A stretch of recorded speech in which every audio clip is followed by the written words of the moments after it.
What's up, everybody? For all you newbies out there, welcome to Variant. I'm Tim Connolly. Last April, Marvel introduced Bailey Briggs, SpiderBoy, in Spider-Man Volume 4, Issue 7. And in his first appearance, he was adamant that he is Spider-Man's sidekick, but neither Peter Parker or anyone else had any memory of it. We actually have a full episode breaking down those initial issues, which you can find right here. Since then, we were given Spider-Boy's full origin in the Edge of Spider-Verse number 3, and then in November, Marvel launched his first self-titled series. He's a really fun new character, so today we're going to give you a rundown of the first 2 issues of that series. Also, for those of you who have been watching Variant for a while, you may have noticed that we have had fewer weekly episodes over the past few weeks. And that's because we are developing several major projects to expand and grow Variant and needed to free up some time in our schedule over the next few months while we build. So from now until late spring, we will be releasing 2 episodes a week on Wednesdays and Sundays instead of the usual 3. Unfortunately, I'm not ready to share specifics on the projects just yet, but I can tell you we are insanely excited about the next evolution of Variant and can't wait to start revealing details of what we're up to in the coming weeks. Also, a quick update on the podcast. The show was supposed to return tomorrow, January 15th, but Eris has been out of the studio longer than expected with some personal stuff. Everything is fine, but the show would probably get pretty boring with just me talking to myself, so we'll be back behind the mic with our first podcast of the year on January 22nd. Now, with that housekeeping out of the way, let's dive into the SpiderBoy title, shall we? Issue 1 opens up with Spider-Man and SpiderBoy fighting off a villain called Gutterball, the bowling alley bandit. I'm not sure why, but I instantly think of the wet bandits from Home Alone when I hear that name. Regardless, SpiderBoy tells Spider-Man he may look silly, but trust me, boss, he's one of my deadliest foes. We then see both Spidey and SpiderBoy taking on Gutterball while making a bunch of bowling puns. SpiderBoy tells Gutterball, "I'm not staying away when you're trying to pin these people down." But the joke doesn't go over too well with the people he's saving, at which point Spider-Man comes in saying, "Give it time, kid, you'll get there. Here, let me show you how it's done." Spider-Man then tries to punch Gutterball in the head, but quickly learns his head is an indestructo ball as his hand just bounces off Gutterball's dome. The villain starts taunting Spider-Man, telling him they've lost, but SpiderBoy comes in with a leg sweep saying, "Think again, ball boy. Spider-Man and I are a team. He was just setting you up, and I'm knocking you down," as he throws Gutterball down the bowling lane into the pins and through the wall. At this point, Gutterball can't take any more bad puns and begs to be arrested to get away from Spider-Man and SpiderBoy. Spidey then says, "And so, with the exception of one wall, Lucky Lane's Bolorama was saved thanks to SpiderBoy, the webless wonder." Yes, SpiderBoy lacks the ability to shoot webs, at least for now. Anyway, we then see that instead of cheering about the win, several civilians are staring and even seem to be afraid of SpiderBoy. Confused by what's happening, SpiderBoy spots the recent copy of the Daily Bugle on a table with the front page headline that says, "SpiderBoy, an urban hero or a monster among us?" alongside a picture of him during a previous fight he had with Electro in Spider-Man issue 10, where SpiderBoy used his fangs to inject Electro with paralyzing venom to help Spider-Man. And I have to say, SpiderBoy having fangs like Spider-Man 2099 is pretty cool at. But because of this photo of him snarling and burying his fangs in the newspaper, people are scared of him and think he's a monster. So SpiderBoy crushes the newspaper saying, "Before everyone forgot me, I spent 3 years helping out, being a hero. Now all it takes is one picture of me monstering out and you all think I'm a threat?" This obviously upsets Spider-Man, so he grabs the newspaper and takes it to Robbie, the new head of the Daily Bugle, to see if he could run some redacting of what they wrote about SpiderBoy, because it's not true. But Miss Lane, the lady who runs the bowling alley, yes, there's puns everywhere, she's there talking to Robbie about what happened, and she suggests maybe I give him the key to the bowling alley and he could bowl whenever he wants. How's that? To which Spider-Man and Robbie both say works. Pete then goes to find Bailey Briggs, aka SpiderBoy, to tell him the good news when he tracks him down at the Feast Center and hands him the newspaper with the new headline that says, "Special award for Manhattan's newest hero, SpiderBoy." Bailey then asks, "Shouldn't it be for both of us?" But Pete tells him, "No, this is just for you. I won't be there. You'll be flying solo." From here, we're taken to the secret laboratory of Madame Monstrosity and her horrifying humanimals. We see her telling her creations that she will not rest until she finds this so-called SpiderBoy. She says, "How dare he show up out of nowhere looking like one of my creations? If I just knew when and where that wall crawler would pop up next." But as she's saying this, she sees the new Daily Bugle article that just ran about SpiderBoy receiving a special award at the bowling alley. She then immediately starts plotting an attack on SpiderBoy using one of her humanimals, and she says, "I know exactly which one should attend." We are then taken back to the bowling alley where Miss Lane is presenting SpiderBoy with a bowling ball award that he initially thinks is Gutterball's head. But then he has a sigh of relief as he realizes it's not actually his head. He says, "That would have been pretty weird." SpiderBoy then starts to give a speech, but his award ceremony is crashed by someone he recognizes saying, "Oh no, it's you. You were there when it all started. We then immediately jump into flashbacks of Bailey's origin and how he got his spider-like abilities. We see that Bailey was kidnapped and taken from his mom by Madame Monstrosity, at which point she spliced his DNA with that of spiders, causing him to grow extra sets of eyes, fangs, and a bunch of other spider-like abilities. And once she finished the transformation, she locks him back in a chamber. It's actually pretty sad as Bailey screams and cries, saying, "What has she done to me?" as he looks at himself in the mirror with several sets of eyes. But his neighbor in the chamber across from him says, "Bailey, calm down. Trust me, we'll figure some way out of this." Bailey then says, "And then what? Where could I go? I'm a freak. Look at me, Eli. She crossed me with a spider." His friend then starts telling him jokes to lighten the mood by saying, "Hey, that isn't so bad. You should have seen what she did to the last guy. She crossed a cow with a duck.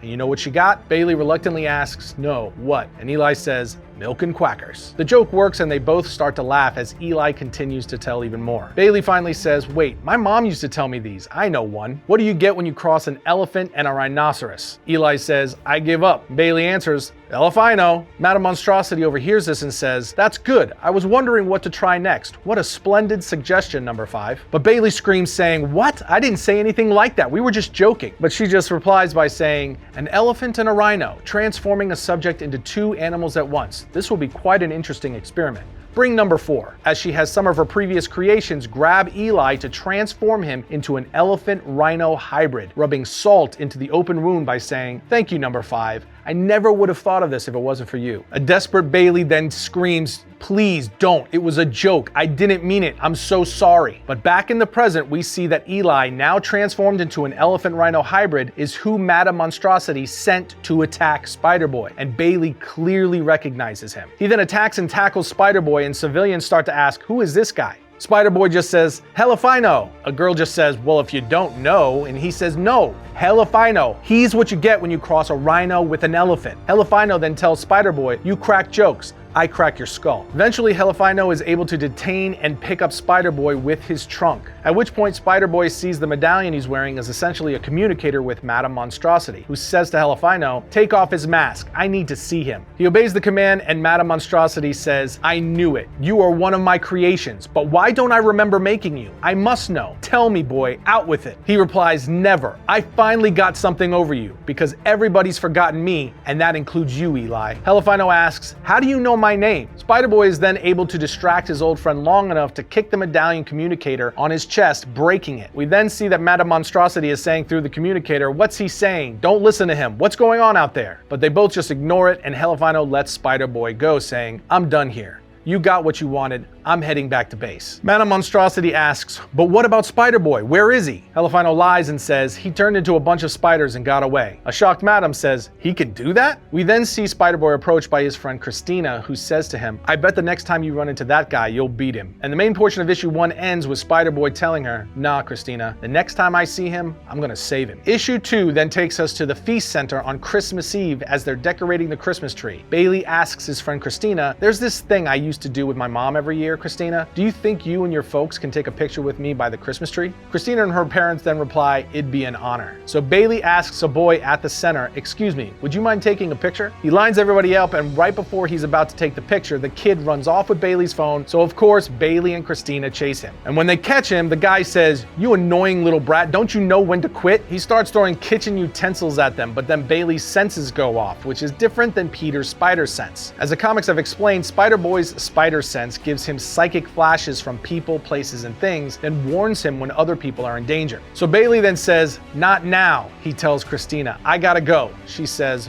"But we'll lose him." He says, "I know." She tells him, "But your phone, all those pictures of your mom." To which he just replies, "I got a psychic flash. One of the Feast Center volunteers is about to be attacked by a supervillain. Someone out there needs SpiderBoy, and that's always more important than whatever Bailey Briggs needs." We then see him pull his costume out of his backpack while saying, "Being SpiderBoy sucks. It looks cool, but it still sucks." His sense then leads him into a military helicopter, and when he gets inside, he sees none other than Captain America. The officers with Captain America go to attack SpiderBoy, but Cap tells them to stand down. He says, "I know who this is. You're Spider-Man's forgotten sidekick. Spidey told me all about you. How can I help you, son? SpiderBoy tells him, my SpiderSense told me someone in here was in danger. Cap, you wouldn't happen to volunteer at a homeless shelter, would you? Cap replies, yes, in my spare time. SpiderBoy tells him, then that's you. You're in danger from a supervillain. Taskmaster, actually. Captain America just tells him, danger comes with the job, SpiderBoy, like today's assignment, Operation Toy Soldier. We're transporting this classified Avengers-level tech to a more secure location, and there are a lot of unsavory characters who would love to get their hands on this kit, especially Taskmaster, as he then backhands one of his officers with his shield, revealing that it was Taskmaster in disguise. Taskmaster says, how did you know? Cap tells him, I've gotten pretty good at smelling the ionic discharge of an image inducer. At this point, Captain America and Taskmaster start to fight, with Captain America telling Spider-Boy, stay back. I know your deal with Spider-Man. You're not allowed to help out with A-list villains, and trust me, Taskmaster is as A-list as they come. Never underestimate him, Spider-Boy. Taskmaster is an army. He has photographic reflexes. He can duplicate the moves of anyone he's ever seen. We then see Taskmaster is there for the cargo Captain America is transporting, which we learn is the super adaptoid robot that can mimic any hero's superpowers. As Taskmaster goes to steal it, Captain America then says, the two of them together would be unstoppable. It's no good. Taskmaster knows all my moves. There's no way I can beat him. A shocked Spider-Boy then says, but you're Captain America. You always find a way. But Cap just throws his shield to Spider-Boy saying, I already have. Spider-Boy catches it and proceeds to fight Taskmaster with it. Cap tells him he hasn't seen your moves yet, so he can't mimic you just yet. And that being the case, Spider-Boy is actually able to get the upper hand on Taskmaster pretty quickly. But Cap tells him, wrap it up, partner. The longer he sees you in action, the more he'll know what you'll do next. So Spider-Boy follows his advice, eventually lining him up so Captain America can kick him out of the helicopter. But Taskmaster ignites his jetpack and tries to make his way back into the chopper. Captain America and one of his officers start to unload gunfire on him, so Taskmaster decides it's time to cut his losses. But before he gets away, we see that he was not only able to cut off, but also take one of the Adaptoid's hands, saying, this might not be everything I was after, but it's better than nothing. I wonder how much the Killionaire will pay for it. And on the final page of the issue, we see Captain America talking to Spider-Boy on top of a roof saying, I appreciate your sacrifice. There was a time I was a forgotten man too, when I was unfrozen and found myself in a world that had moved on without me. I know what you're going through. So I promise, if you need anything, just say the word and I'll be there. To which Spider-Boy just replies,